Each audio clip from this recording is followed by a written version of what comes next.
நம்ம Ashwin sweets and snacks export பண்றதுக்கு 7373041434 மற்றும் www.ashwinsweets.com கான்டாக்ட் பண்ணுங்க. சென்னை மயிலாப்பூர் கபாலீஸ்வரர் கோவிலில் பங்குனி பெருவிழா தேரோட்டம் வெகு விமரிசையாக நடைபெற்று வருகிறது. அலங்கரிக்கப்பட்ட தேரில் கபாலீஸ்வரர் கற்பகாம்பாள் எழுந்தருளிய நிலையில் ஏராளமான பக்தர்கள் தேரை வடம் பிடித்து இழுத்தனர். அந்த காட்சிகள்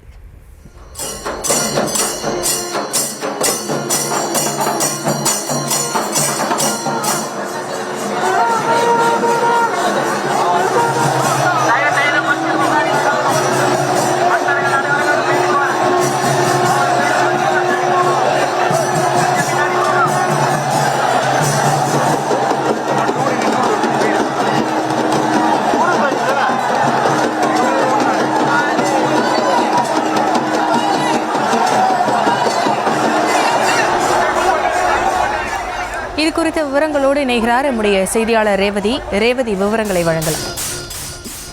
வணக்கம். வருடாந்திர பங்குனி பெருவிழா மற்றும் 63 திருவிழா மயிலாப்பூர் கபாலீஸ்வரர் கோவிலில் ஆண்டுதோறும் நடப்பது வழக்கம். அந்த வகையில் இந்த ஆண்டு மார்ச் 21ஆம் தேதி கொடியேற்றத்துடன் இந்த விழா கோலாகலமாக தொடர்ந்து நடைபெற்று வருகிறது. ஒவ்வொரு நாளும் ஒவ்வொரு வாகனத்தில் சுவாமிகள் எழுந்தருளி அந்த பகுதிகளில் வீதி உலா வருவதை வழக்கமான நிகழ்வாக நடந்து வரக்கூடிய நிலையில் இன்றைய தினம் பங்குனி விழாவின் 7ஆம் நாளாக இருக்கக்கூடிய நிலையில் காலை தேரோட்ட நிகழ்வு வெகு விமர்சையாக நடைபெற்று வருகிறது. குறிப்பாக சென்னை மயிலாப்பூர் கபாலீஸ்வரர் மற்றும் கற்பகாம்பாள் தம்பதி சமேதராக இந்த தேரில் வந்து கொண்டிருக்கக்கூடிய நிலையில் அந்த தேர் உலா வரும் வீதிகளில் கோலமிட்டு பொதுமக்கள், குழந்தைகள், பெரியவர்கள் என அனைவருமே ஒன்று கூடி கபாலி என்ற முழக்கங்களை எழுப்பி தேரை வரவேற்று வருகின்றனர். 4 மாட வீதிகளிலும் இந்த தேர் வலம் வந்து பக்தர்களுக்கு அருள் பாலிக்கும் நிகழ்வானது தொடர்ந்து நடைபெற்று வருகிறது. கிட்டத்தட்ட 100க்கும் மேற்பட்ட சிவவாத்தியங்கள், மேளதாளங்கள் முழங்க குழந்தைகள், பெண்கள் என அனைவருமே நடனமாடி இந்த தேரை வரவேற்று வணங்கி வருகின்றனர்.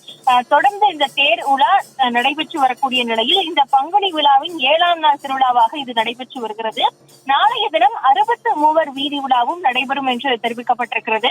தொடர்ந்து மார்ச் 31ஆம் தேதியை பொறுத்தவரை 5 மேடைகள் விழா நடக்கும்.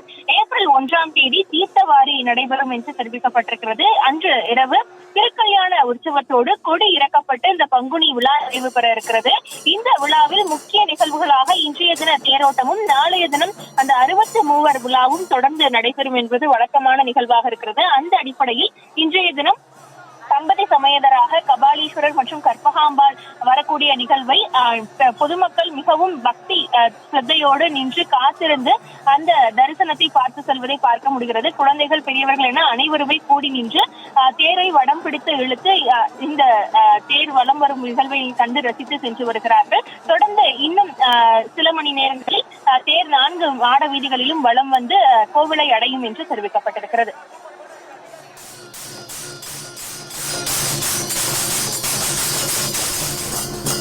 விவரங்களுக்கு நன்றி ரேவதி. நம்ம Ashwin sweets and snacks export பண்றதுக்கு 7373041434 மற்றும் www.ashwinsweets.com கான்டாக்ட் பண்ணுங்க.